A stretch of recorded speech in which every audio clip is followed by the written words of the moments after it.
인사하도록 하겠습니다. 하나님께서 복 주신 날입니다. 인사하시겠습니다. 네.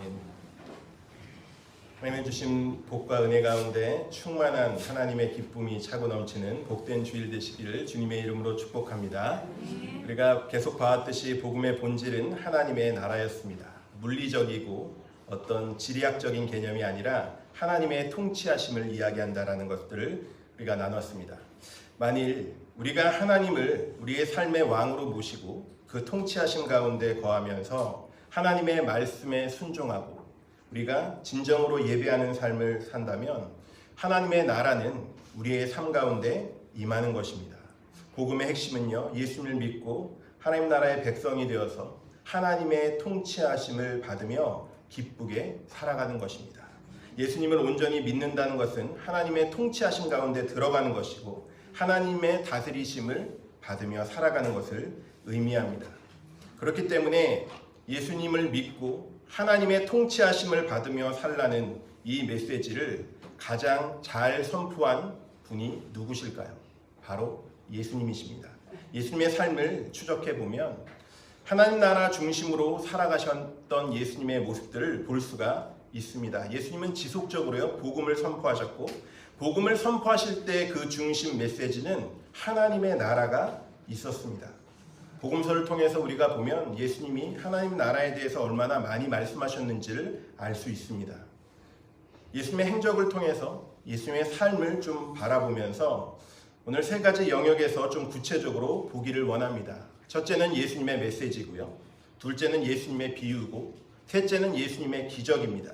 이것들을 통해서 하나님 나라 복음을 예수님께서 어떻게 선포하셨는지 보기를 원합니다. 첫 번째로는 예수님의 메시지입니다. 예수님께서 공생애를 시작하시면서 가장 처음 선포하셨던 메시지가 무엇입니까? 마태복음 4장 17절에 나와 있죠. 이때부터 예수께서 비로소 전파하여 이르시되 회개하라 천국이 가까웠느니라 하시더라. 먼저 회개할 것을 말씀하셨습니다. 가장 먼저 회개하고 천국이 가까웠다는 것을 너희가 받아들여라 라고 이야기했습니다. 그러면 예수님께서 회개하고 천국이 가까웠다, 회개하라 천국이 가까웠다 라고 말씀하셨을 때 이 천국이란 단어를 사용하신 의도가 무엇일까요? 죽어서 가는 그곳을 이야기하는 것일까요? 그렇지 않다는 것을 우리는 다른 복음서를 비교해서 보면 알 수 있습니다. 마가복음 1장 14절 15절에 보면요, 요한이 잡힌 후 예수께서 갈릴리에 오셔서 하나님의 복음을 전파하여 이르시되 때가 찼고 하나님 나라가 가까웠으니 회개하고 복음을 믿으라 하시더라. 회개하라, 복음을 믿어라 라고 말씀하셨는데 하나님 나라가 가까웠다라는 말을 하십니다. 마태복음이라는 천국이라는 단어를 사용하시고 마가복음과 누가복음에서는 하나님의 나라라는 말을 하셨습니다. 천국과 하나님의 나라라는 표현은 같은 말입니다. 자, 그런데 왜 마태복음에는 천국이라는 단어를 사용했고 마가복음과 누가복음에는 하나님의 나라라고 표현했던 것일까요? 마태복음, 마가복음, 누가복음의 표현법이 다른 이유는 복음을 전파하는 1차적 복음을 받아들이는 대상이 달랐기 때문입니다. 마태복음은요, 유대인들에게 쓰여진 복음입니다. 마가복음과 누가복음은 이방인들에게 쓰여진 복음입니다. 구체적으로 마가는 로마인들을 위해서, 누가는 헬라인, 그러니까 그리스인들을 위해서 복음이 기록됐습니다. 그렇기 때문에 마태복음을 통해서 1차적으로 접하는 유대인들, 이 말씀을 듣는 그들의 문화 속에 천국이라는 단어를 들었을 때 그들은 사후세계라는 것을 떠올리지 않습니다. 천국 그러면 하나님의 통치하심을 생각했습니다. 하나님의 나라 그러면 부연 설명이 필요 없습니다. 유대인들은 그것은 하나님이 다스리시는 것을 의미하는 것이구나. 그래서 천국이라는 단어를 사용했습니다. 그런데 마가복음과 누가복음은 이방인들에게 쓰여졌죠. 그렇기 때문에 천국이라고 이야기하면 사후세계를 이야기하는 것으로 착각할 수 있기 때문에 하나님의 나라라는 표현을 사용했던 것뿐입니다. 같은 개념입니다. 그래서 하나님의 나라를 킹덤, 나라라는 개념을 가지고 있지만 이것을 원어적으로 보면 하나님의 왕국을 이야기합니다. 하나님이 다스리시는 왕국. 그러니까 하나님이 국경을 가지고 어떤 물리적인 개념의 나라의 의미를 말씀하시는 것이 아니라 하나님이 통치하시는 것을 의미하는 것입니다. 우리가 예수님을 믿으면서 하나님의 통치가 우리의 마음 가운데 임하게 된 줄로 믿습니다. 이제는 우리는 과거에 잘못된 우리의 습관과 죄악된 모습들을 벗어버리고 예수 그리스도의 십자가의 은혜로 하나님을 나의 왕으로 모시고 예수님을 나의 삶의 구세주로 모시며 주님으로 모시며 우리의 삶의 주인이 바뀐 사람들입니다. 통치하는 분이 달라졌다는 것을 의미합니다. 주님이 알려주신 주기도문에도 마태복음 6장에 보면은 너희는 이렇게 기도하라. 하늘에 계신 우리 아버지여 이름이 거룩히 여김을 받으시오며 그 다음이 무엇이죠? 나라가 임하옵시며 이렇게 됩니다. 여기서 사용된 단어가 바로 왕국이라는 단어입니다. 바실레이아라는 단어를 말씀하셨을 때는 그것은 사후세계로 말씀하신 것이 아니죠.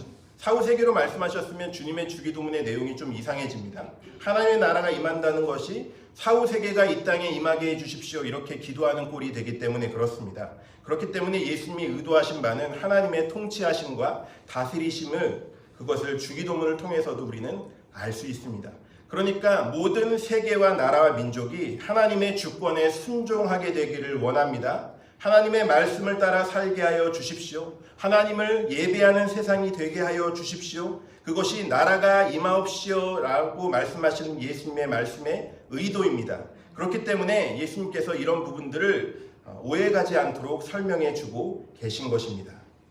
바로 이것이 주기도문을 통해서 주시는 하나님 나라의 꿈입니다.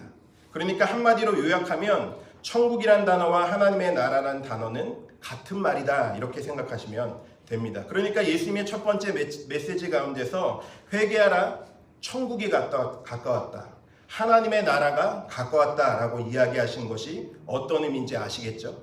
그러면 예수님의 마지막 메시지는 무엇이었을까요? 예수님의 마지막 메시지는 사도행전 1장 3절에 우리에게 정확하게 알려주고 있는데 제가 읽어드리겠습니다. 그가 고난받은 후 또한 그들에게 확실한 많은 증거로 친히 살아계심을 나타내사 40일 동안 그들에게 보이시며 하나님 나라의 일을 말씀하시니라. 예수님의 마지막 부분입니다. 예수님께서는 하나님의 나라의 일을 말씀하셨다고 했습니다. 예수님께서는 이 땅에 오셔서 십자가에 죽으셨고 우리를 구원하셨으며 부활하셨습니다. 그리고 예수님께서 승천하시기 전에 40일 동안 제자들과 머물면서 정말 소중한 시간이죠. 그때 예수님께서 무엇을 하셨겠습니까? 하나님 나라를 전하시는 것으로 시간을 보내셨음을 본문을 통해서 성경을 통해서 알 수 있습니다. 예수님의 삶의 중심에는요 늘 하나님의 나라가 있었습니다. 예수님이 전하시는 복음에는 하나님 나라를 전하셨고요.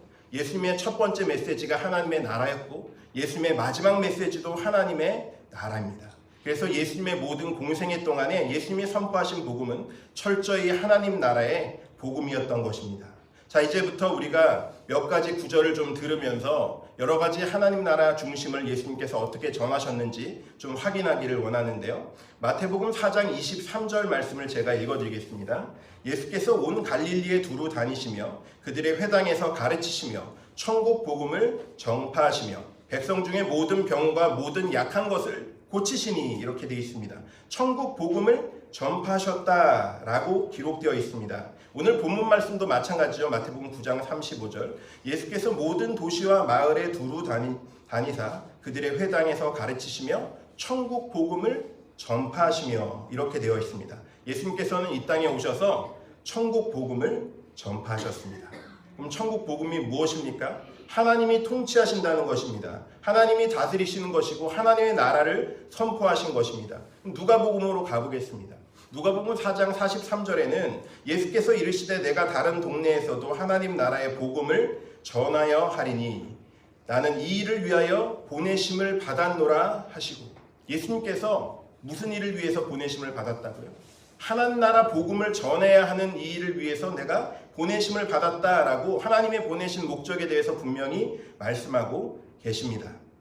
누가복음 8장 1절에도요. 그 후에 예수께서 각 성과 마을에 두루 다니시며 하나님 나라를 선포하시며 그 복음을 전하실새 12제자가 함께하였고 이렇게 기록되어 있습니다. 하나님 나라를 선포하셨고요. 그 복음을 전하셨다. 얼마나 예수님께서 어디 가시든지 진심으로 하나님 나라를 전하셨는지 우리가 확인할 수 있습니다.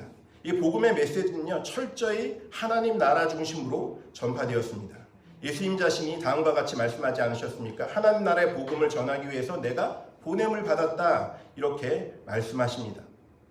누가복음 9장 1절에도 보면 예수께서 12제자를 불러 모으사 모든 귀신을 제어하며 병을 고치는 능력과 권위를 주시고 하나님 나라를 전파하며 앓는 자를 고치게 하려고 내보내시며, 이렇게 말씀하십니다. 제자들을 보내시고 능력과 권위를 주시면서 뭐라고 말씀하시죠? 하나님의 나라를 너희가 전파하여라 라고 말씀하십니다. 그러니까 예수님 본인뿐만 아니라 하나님 나라의 복음을 제자들에게도 동일하게 전할 것을 말씀하셨습니다. 훈련하시고 파송하시면서 복음을 전하라고 말씀하시는데, 그 핵심에는 무엇이 있는 것이죠? 하나님의 나라가 있는 것입니다. 그러면 하나님의 나라가 무엇이라고 말씀드렸습니까? 하나님이 통치하시고 다스리시는 것을 이야기하는 것입니다. 성경 구절을 우리가 몇 구절 읽었지만 이것은 빙산의 일각입니다. 복음서를 전체를 보면 이 하나님의 나라라는 단어가 얼마나 많이 나오고 있는지, 예수님이 얼마나 하나님의 나라 중심으로 사셨는지를 알 수가 있습니다.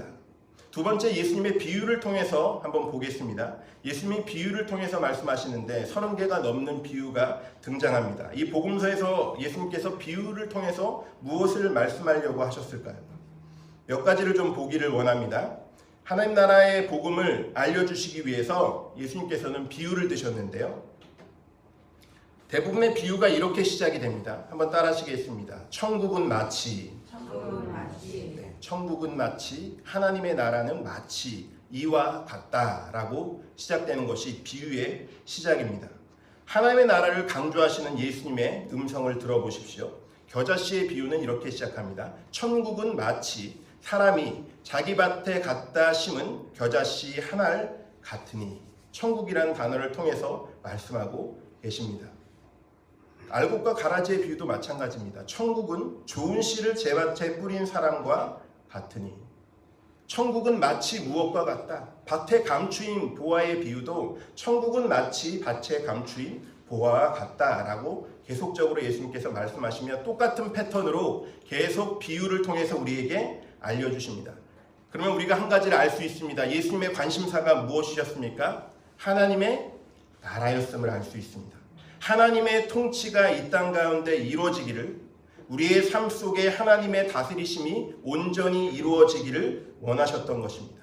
그것들을 통해서 우리의 삶 가운데 하나님께서 열매 맺기를 원하시며 그 일들을 통해서 하나님께서 우리를 사용하시기 원하셨습니다. 수많은 비유를 통해서 하나님께서 하나님의 다스리심 가운데 들어올 수 있는 부분들을 예수님을 통해서 말씀하셨던 것입니다.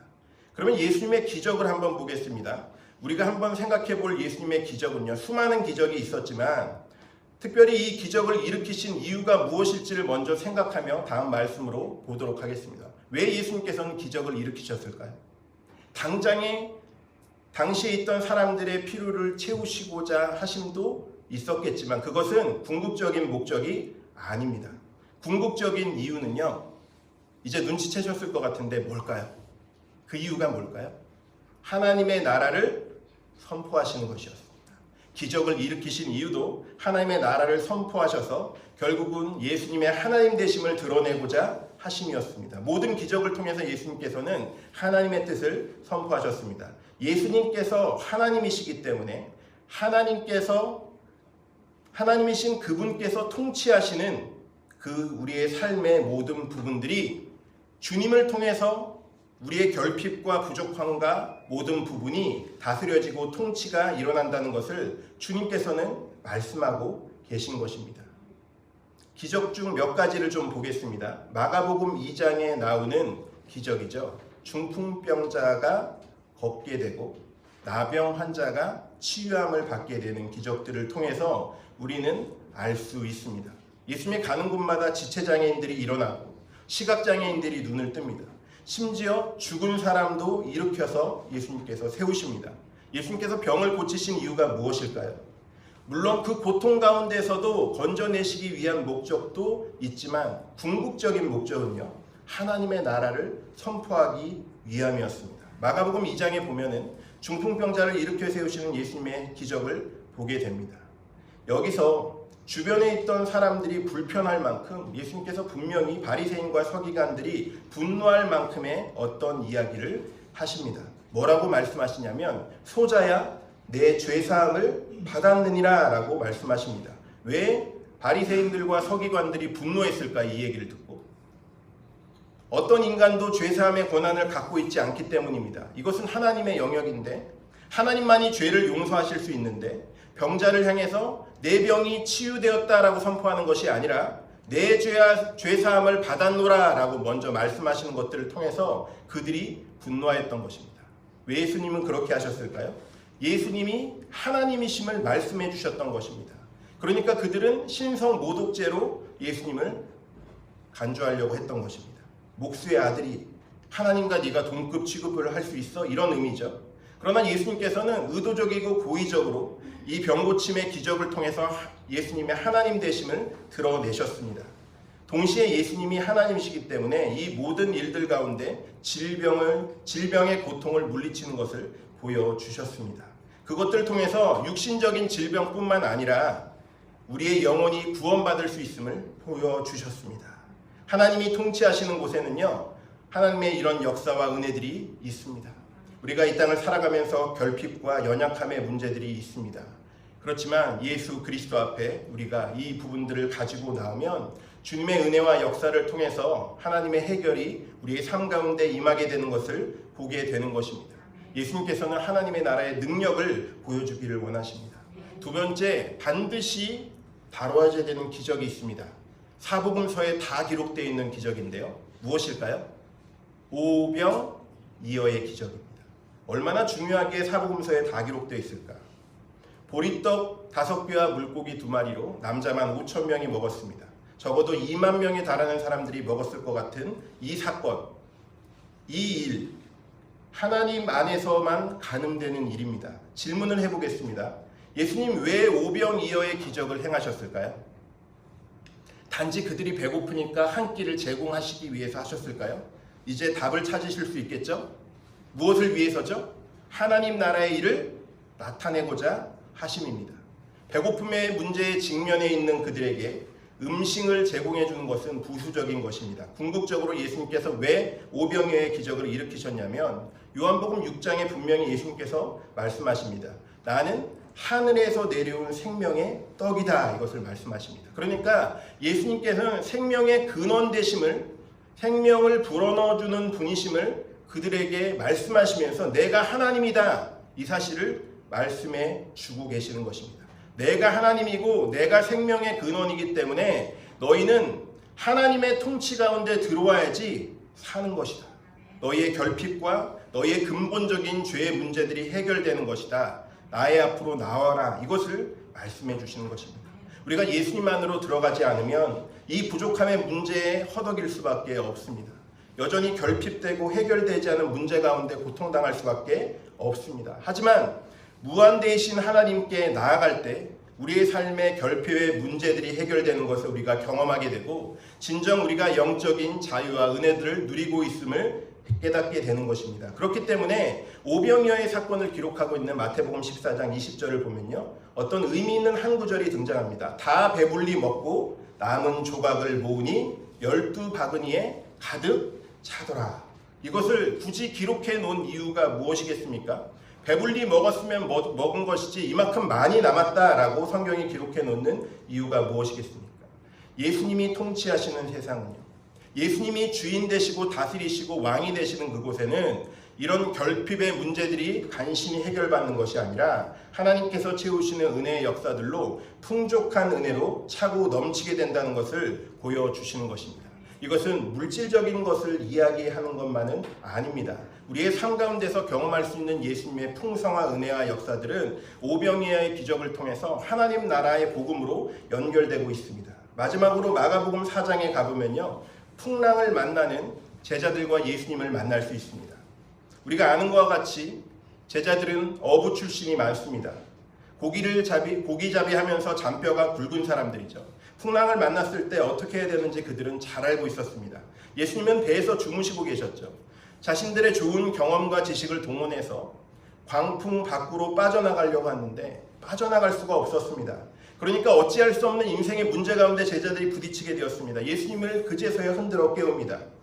예수님, 우리가 죽게 된 것을 돌보시지 않겠습니까? 예수님께서 일어나시죠. 그리고 예수님은 어떻게 하시죠? 바람과 바다를 꾸짖으십니다. 그리고 광풍은 끝나버렸습니다. 여러분이 그 자리에 한번 있었다고 생각해 보십시오. 소름 끼치는 일이 아니겠습니까? 어떤 사람이 그 광풍과 바다를 잠잠하게 말 한마디로 할 수 있었겠습니까? 당시에 있던 로마의 형제가 그럴 수 있었겠습니까? 아무도 할 수 없습니다. 예수님이 바로 하나님이심을 자연을 다스리는 모습들을 통해서 보여주고 계시는 것입니다. 이렇게 이야기합니다. 마가복음 4장 41절에 그들이 심히 두려워 서로 말하되 그가 누구이기에 바람과 바다도 순종하였는가 하더라. 제자들은 두려워할 수밖에 없었습니다. 두려워하면서 서로 말했습니다. 이 질문의 답을 몰랐기 때문이 아닙니다. 그가 누구이기에 바람과 바다도 순종하는가 몰라서 한 것이 아니라 너무나 명확하게 이 답을 알고 있기 때문에 질문의 형식을 빌어서 서로 이야기하고 있는 것입니다. 그분은 하나님이시구나. 그것을 그들은 알게 된 것입니다. 세상에 어떤 막강한 권력자도 할 수 없는 것을 말 한마디로 잠재우시고 잠잠케 하는 것은 하나님만이 할 수 있는 일이기 때문에 그렇습니다. 인간은 절대로 할 수 없습니다. 인간은 자연의 거대한 힘 앞에 무기력하게 쓰러질 수밖에 없는 존재입니다. 하지만 예수님께서는 하나님이시기 때문에 말 한마디로 잠재우셨습니다. 하나님이 내 앞에 서 있다는 것을 직감하는 순간 제자들은 두려워할 수밖에 없었던 것입니다. 그 하나님의 임재 앞에 두렵고 떨지 않을 수가 어찌 있겠습니까? 이 사건을 통해서 예수님이 전하시는 메시지가 무엇일까요?